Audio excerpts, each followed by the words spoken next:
In dem Video zeige ich dir, wie der Saum unten an dein Projekt gehäkelt wird. Dafür legst du dir dein Projekt so hin, dass hier unten der untere Saum liegt. Das kann auch ein Ärmel sein oder halt ein Pullover, je nachdem. Die richtige Seite liegt außen, das heißt meine richtige Seite, und das ist halt meine falsche Seite, die innenliegend ist. Und jetzt verbinde ich als erstes meinen Faden mit dem rechten Saum, also von dir aus jetzt gerade rechts liegend, hier in der Ecke.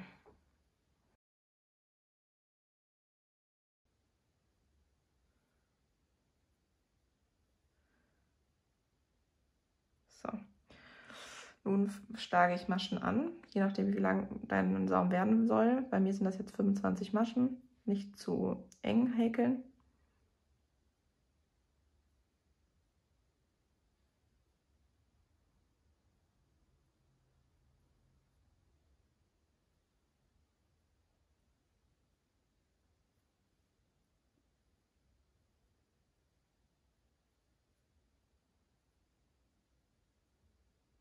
Die 25.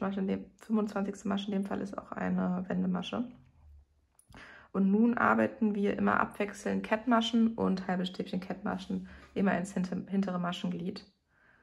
Und wir fangen an mit Kettmaschen, also immer die Reihe, die zum Saum hingeht, sind Kettmaschen und die Reihe, die vom Saum weggeht, sind halbe Stäbchen Kettmaschen ins hintere Maschenglied. Und wir starten jetzt in der zweiten Masche der Nadel, das heißt, wir stechen da ein, holen den Faden und machen eine Kettmasche. Und hier ist besonders wichtig, dass du deine Kettmaschen nicht zu eng machst, also immer schön locker halten oder alternativ eine größere Nadel benutzen. Das heißt, wenn du für dein restliches Projekt zum Beispiel 3 mm benutzt hast, das habe ich jetzt in meinem Fall auch, aber ich tendiere dazu, nicht ganz so eng zu häkeln. Und dann kannst du jetzt für deinen Saum 3,5 oder 4 mm nehmen, damit das einfach nicht zu eng wird. Aber es kommt auch ein bisschen drauf an, wenn du halt eher einen lockeren Saum brauchst, dann würde ich generell sowieso empfehlen, eine größere Nadel zu nehmen. Und wenn du aber zum Beispiel am Ärmelbündchen einen sehr engen Saum möchtest, dann nimm eine kleine Nadel oder behalte deine Nadel bei. Genau, und jetzt machen wir, bis wir unten angekommen sind, Kettmaschen.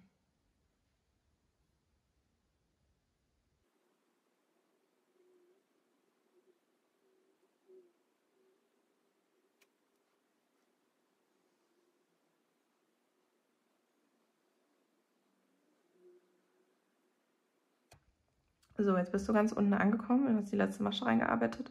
Und nun machst du eine Kettmasche in die nächsten 2 Maschen des Saums. Das heißt in diese und in diese Masche. Das heißt, du stichst da einmal rein.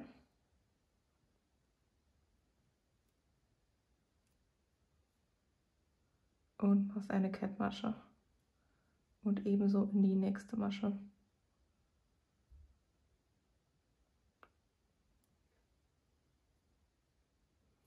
So, die beiden Maschen, die wir gerade in den Saum gemacht haben, die zählen jetzt nicht als Maschen. Das heißt, du ignorierst die jetzt immer, wenn du zurückarbeitest.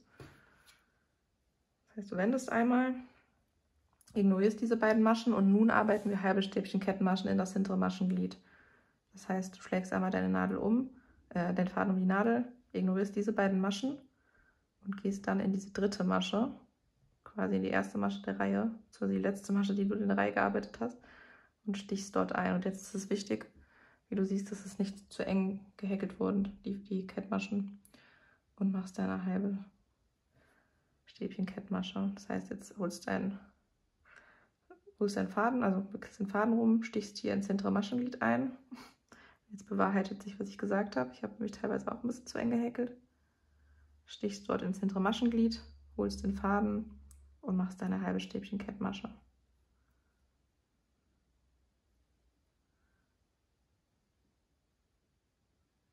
Und das machst du jetzt in jedes hintere Maschenglied. Und wirklich aufpassen, dass du immer nur ins hintere Maschenglied arbeitest. Auch wenn die teilweise ein bisschen versteckt sind, die Maschen. Vor allem, wenn es, wie bei mir, scheinbar ein bisschen zu eng geworden ist.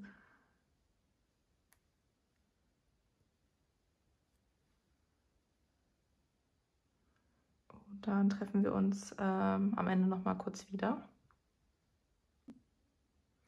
So, nun haben wir die halben Stäbchen Kettmaschen bis zum Ende gearbeitet.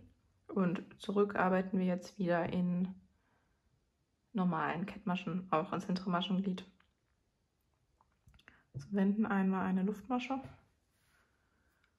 Und dann starten wir in der zweiten Masche von der Nadel und arbeiten lockere, Reminder an mich selbst, Kettmaschen.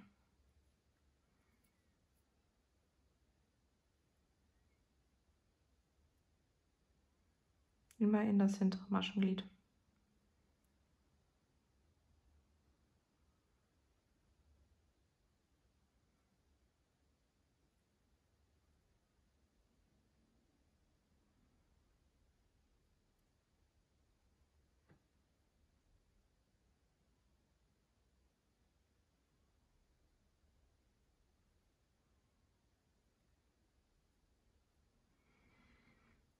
So.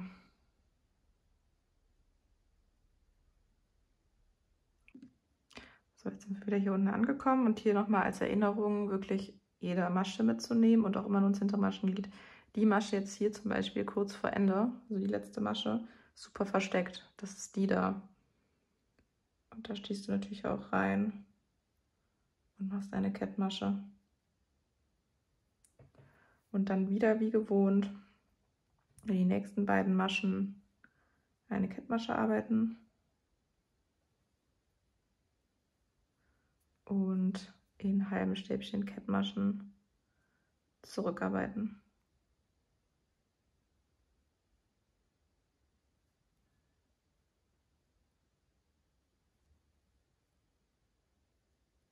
Mit ein bisschen Übung geht das dann auch schneller. Nicht verzweifeln, wenn es am Anfang ein bisschen länger dauert. Genau, und so sieht das Bündchen dann am Ende aus. Siehst hier diese kleinen Vs auf der richtigen Seite. Und das Ganze machst du jetzt einmal komplett um deinen ganzen Saum herum. Das heißt, hier lang, dann hier über die Naht und hinten lang, bis wir hier am Ende sind. Und dann zeige ich dir, wie du das Ganze vernähst, so dass man die Naht nicht sieht. So, jetzt hast du den Saum bis zum Ende gehäkelt. So sieht dein Endergebnis aus. Und nun zeige ich dir, wie du die beiden Seiten miteinander vernähst, ohne dass man am Ende wirklich einen Saum sieht. Ich habe das hier schon mal beim Arm gemacht, beispielhaft. Auch hier hatte ich die zwei Seiten und habe die so miteinander vernäht, dass du hier eigentlich kaum noch eine Naht siehst. Auch hier siehst du, die Naht hat so kleine V-Muster ergeben und geht daher sehr fließend ineinander über. Genau, du nimmst deinen Saum hier und die zwei Seiten und legst die mit der richtigen Seite oben vor dich. Ich habe hier schon mal am Ende, als ich den Saum gearbeitet habe, einfach ein langes Stück Garn übrig gelassen. Das verwende ich jetzt zum Vernähen. Genau, nehme ich mir eine Nadel.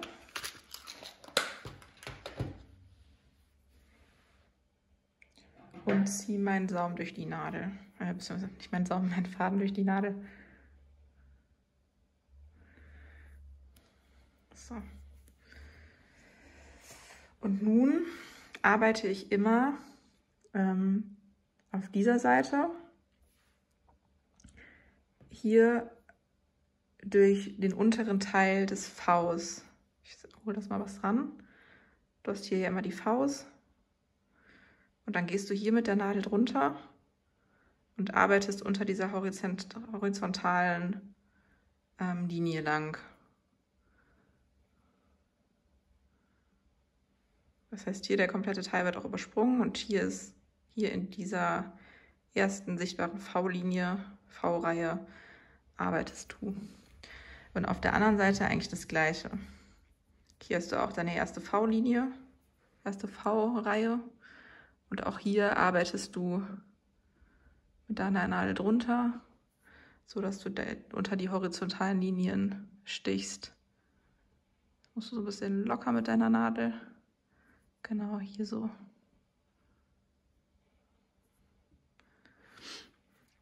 Jetzt ist der Faden gerade auf dieser Seite verbunden und ich suche mir die erste Linie auf dieser Seite. Das ist ganz hier unten. Das heißt, ich steche hier rein und gehe so darunter und ziehe dann die Nadel und den Faden dadurch. Du musst das am Anfang, beziehungsweise jetzt während du das häkelst auch noch nicht vernähst, nicht eng festhalten oder eng ziehen. Das kannst du ganz am Ende machen. So, jetzt suchst du hier zweite. Versuch mal was dran zu zoomen. Also hier ist das jetzt, gehst du hier rein und ziehst auch den Faden wieder durch. Weiter geht's auf der anderen Seite. Eben haben wir unten reingestochen. Jetzt gehen wir hier rein.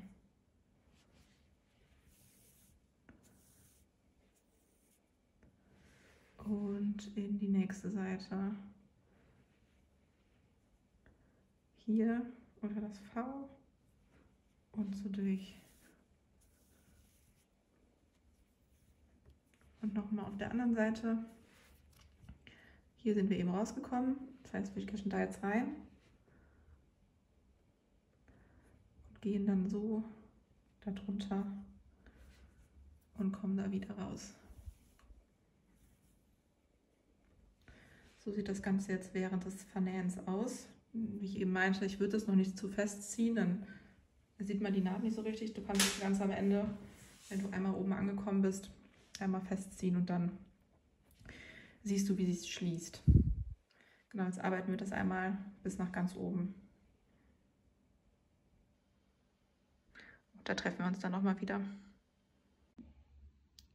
So sieht die Naht jetzt aus, kurz nachdem du sie zusammengenäht hast. Und jetzt kannst du das Ganze noch festziehen. Das heißt, du nimmst hier einen Faden hier oben. Wenn du 2 Fäden hast, weil du es hier unten neu verknüpft hast, dann ziehst du an beiden Fäden. Das ist manchmal auch ein bisschen einfacher. Und dann, genau, ziehst du das Ganze fest. Das ist jetzt bei mir gerade nicht ganz so leicht.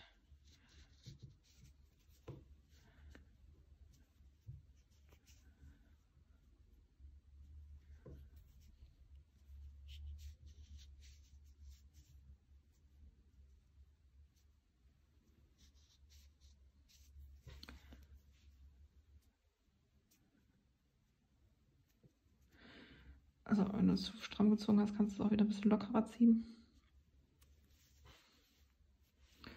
Und schwupps, siehst du hier keine Naht mehr, beziehungsweise kaum noch. Ganz leicht hier unten. Aber ansonsten reiht sich das in deinen Saum mit ein. Fertig ist dein Saum.